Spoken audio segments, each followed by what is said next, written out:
প্রায় ৭ মাস ধরে সিলেট সিটি কর্পোরেশনে চলছিল পদোন্নতির মহোৎসব। কোনো ধরনের নিয়মনীতির তোয়াক্কা না করে একের পর এক কর্মকর্তাকে পদোন্নতি দিয়ে যাচ্ছিলেন বিদায়ী মেয়র আরিফুল হক চৌধুরী। এই সময়ের মধ্যে তিনি স্থায়ী ও অস্থায়ী প্রায় ৩০০ কর্মকর্তা কর্মচারীকে পদোন্নতি দেন বলে সিসিক সূত্র জানিয়েছে।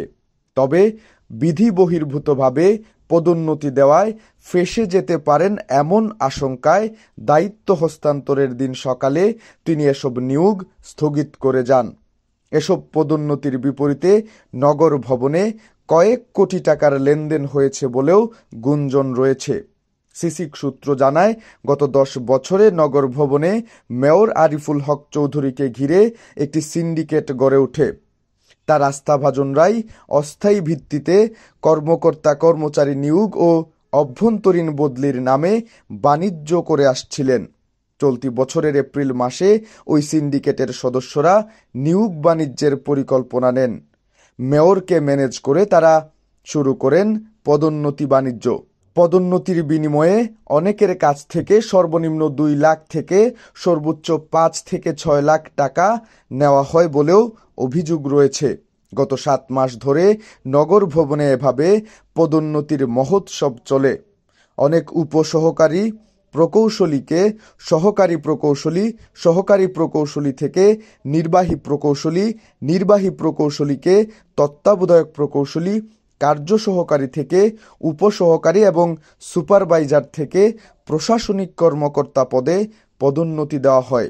তবে ঠিক এই ৭ মাসে কতজনকে এভাবে পদোন্নতি দেওয়া হয়েছে তার সঠিক সংখ্যা জানা যায়নি। ১২ বছরের রিপ্লেসমেন্ট গ্যারান্টি নিয়ে তানভীর মেটালই প্রথম বাংলাদেশে। তানভীর মেটালের স্মার্ট পণ্য ব্যবহার করুন, স্মার্ট হন।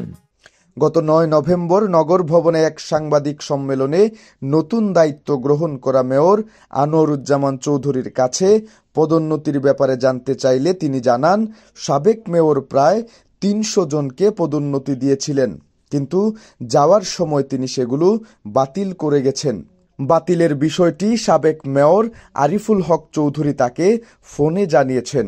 তবে সিটি কর্পোরেশনের প্রশাসনিক কর্মকর্তা হানিফুর রহমান জানিয়েছেন, পদোন্নতিপ্রাপ্তদের সংখ্যা ৩০ থেকে ৩৫ জন হবে। পরে সাবেক মেয়র আরিফুল হক চৌধুরী সেগুলো স্থগিত করে গেছেন। সিসিক সূত্র আরও জানায়, এখনও সিলেট সিটি কর্পোরেশনের কোনো অর্গানোগ্রাম পাস হয়নি। কোনো কর্মকর্তা কর্মচারীকে পদোন্নতি দিতে হলে বোর্ড গঠন করতে হবে।